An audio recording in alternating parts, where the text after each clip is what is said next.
जय माँ दुर्गा आदिशक्ति की जय हो। जय महाकाल, जय जय महाकाल। मैं पंडित अशोक शर्मा उज्जैन वाला सभी जिज्ञासु महानुभावों को नमस्कार करता हूँ। उद्योग धंधे कारखाने सब अपनी पटरी पे आ रहे हैं। कई लोगों का आग्रह था कि साहब ज़मीन खरीदना है, मकान खरीदना, आप कुछ वास्तु दोष के बारे में भी प्रकाश डालिए।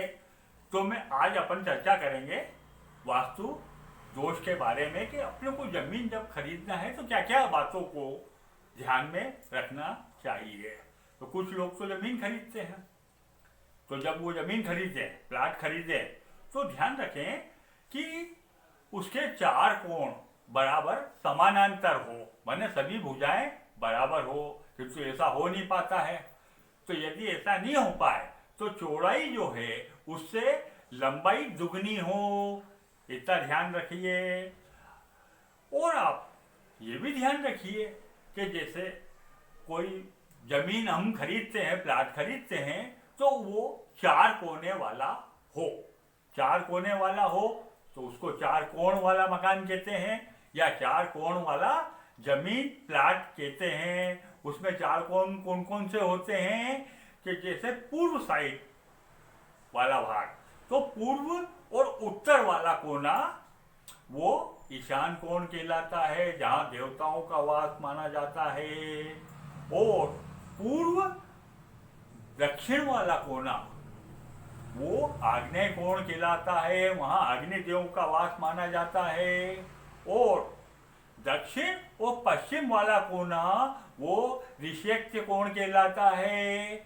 और पश्चिम और उत्तर वाला कोना ये वायव्य कोण कहलाता है, वायुदेव का माना जाता है। अब आपको चार ही कोण के बारे में बता दिया, इसलिए चार कोण वाला मकान अच्छा होता है और पांच कोण वाला मकान मंदिर माना जाता है, इसलिए चार कोण वाला ही ज़्यादा श्रेष्ठ होता है।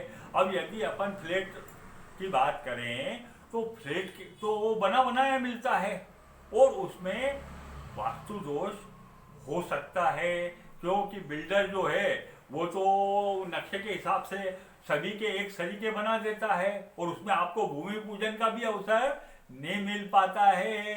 इसलिए ऐसे दोष को दूर करने के लिए आप नवग्रह की पूजा करवा देते हो या सुंदरकांड का पाठ करवा देते हो और उस ग्रह का शुभारंभ करते हो, तो उसमें भी वास्तु दोष कैसे दूर किया जा सकता है वो मैं आपको बताऊंगा। आप मेरा एपिसोड वीडियो देख रहे हो आप, तो आप मेरे वीडियो को अच्छा लग रहा है सब्सक्राइब कीजिए और ज़्यादा से ज़्यादा दोस्तों को शेयर कीजिए। हमारी प्लाट की जगह पूरी समतल होना चाहिए। ऐसा नहीं हो कि आगे का स्थान नीचे, पीछे का स्थान ऊपर हो। इसका अपन को विशेष तौर पे ध्यान रखना है। बाहर जो सड़क होती है, सड़क से यदि हमारा मकान थोड़ा हाइट लेके बनाया हुआ हो, मतलब 1 फुट भी ऊंचा हो, तो ज़्यादा अच्छा होता है। उससे भी बहुत से वास्तु दोष नष्ट हो जाते हैं। और यदि जल भराव की स्थिति होती है तो हमारे मकान में जल नहीं भरा है, इसका भी ध्यान रखना चाहिए। प्लाट जो है वो सर्पिला टाइप का नहीं होना चाहिए, उसमें बहुत ज़्यादा दोष होता है। तो आपको ये भी ध्यान रखना है, प्लाट मछली के पेट जैसा बीच में से उठा हुआ, मतलब आगे ठीक है हाइट, पीछे ठीक है हाइट, और बीच में से मछली के पेट जैसा उठा हुआ, वो भी कई प्रकार के वास्तु दोष पैदा करता है। तो उसको बनाते टाइम ही खुदाई करके और समतल करके ही प्लाट पे मकान का निर्माण करना चाहिए। अब जैसे मैंने बताया था आपको कि जो गौमुखी मकान होते हैं वो तो निवास के लिए बहुत अच्छे होते हैं, किंतु जो नहरमुखी मकान होते हैं वो नहरमुखी मकान में यदि आप दुकान लगा लेते हो तो भी वो वास्तु दोष नष्ट हो जाता है। या व्यापार का कोई कार्य उसमें करते हो तो भी आपका नहरमुखी वाला वास्तु दोष नष्ट हो जाता है।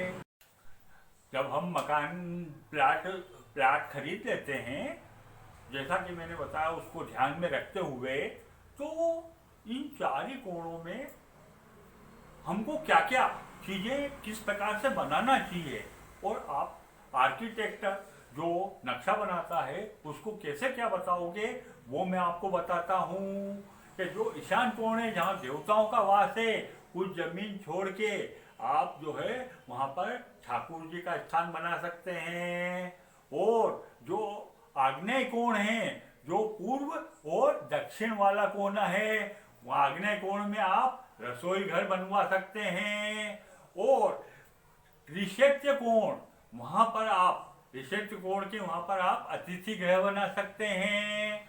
और जो पश्चिम और उत्तर वाला कोना है वायव्य कोण, वहाँ पर भी आप ड्राइंग रूम बना सकते हैं। और उसके बाद आपका बेडरूम और तिजोरी वाला, उसके बाद तिजोरी वाला स्थान, और उसके बाद बच्चों वाला स्थान बना सकते हैं।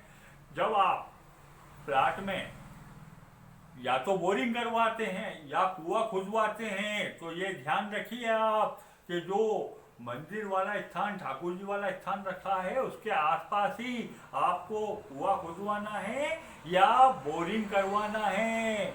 और समय समय पर विधिवत उनकी पूजन भी होते रहना चाहिए। कुएं में दूध डाल के उसका पूजन करते हो आप, तो कुआं देवता भी प्रसन्न रहते हैं, क्योंकि जल को हमने देवता माना है। और छोटे छोटे क्रिया, कौन कौन सी क्रियाएं हैं जिनके करने से वास्तु दोष नष्ट हो जाता है, ये मैं आपको आगे फिर बताऊंगा। आज इतना ही।